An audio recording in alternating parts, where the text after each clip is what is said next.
Okay, sa aking exclusive interview nito lamang, nabanggit ni Miss Universe Philippines 2025 Atisa Manalo, marami pa rin ang kanyang bashers, pero nagatid naman ito ng sweet message para sa kanyang mga taga-suporta. Roll BTR. So, paano mo, kasi marami, may mga nagbabash din, di ba? Paano Hindi naman mawawala Oo, paano mo hinaharap yung mga bashers? Ay, wala. Nakatalikod ako sa kanila. Hindi sila inaarap.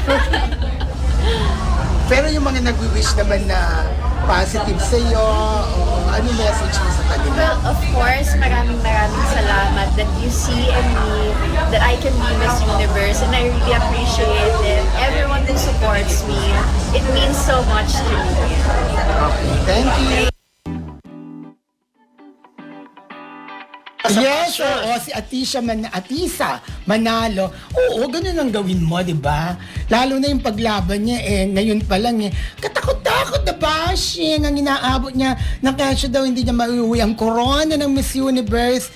Pero, iniisip na lang ni Atisa yung mga sumusuporta sa kanya. Pero di ba, ewan ko, ayan, nauso talaga hanggang ngayon yung club mentality na tinatawag, lugar na hayaan kang umangat, di ba, na parang isipin natin o pagdasal natin na manalo si Atisa. Sinasabi pa, ay nako, hindi yan mananalo, nako, malabo yan, hindi siya influent, hindi siya maganda. In fairness naman, maganda si Atisa. Maganda. Di ba? Di ba sabi nga parang Barbie doll ang sinasabi sa kanya? Napanood ko lang siya nung, siya yung nadulas, di ba? Siya yun? Tama, di ba? Siya yun. Tapos, baka sasabihin, di mo naman alam, siya yun. Tapos, when you fall, sabi ganun-ganun, in English, ganun-ganun. Tapos siya ngayon nanalo kasi, parang kung do ko nagkakamali, pangalawang beses niya nang sumali, di ba?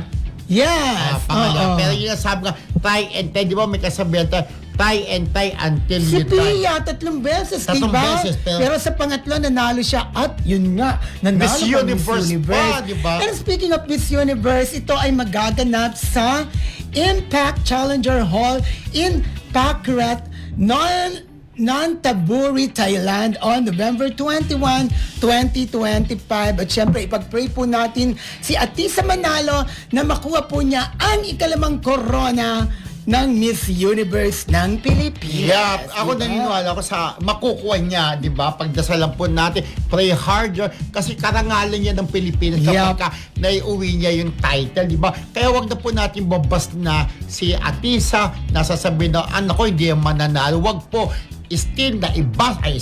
lugar na ibas, dapat po ipagdasal na lang natin siya para may uwi niya ang corona. Atisa, bring home the bacon, ika nga, diba? Dapat supportan na po natin siya dahil nalalapit na po ang kanyang laban. Kailan yung BFF? November 21 sa Thailand, Miss Universe 2025. Kapong parang ganun, di ba? Kapong alam mo, naalala ko nang galing kami nang galing kami sa Thailand ni BFF, di ba? Kami nila Mildred,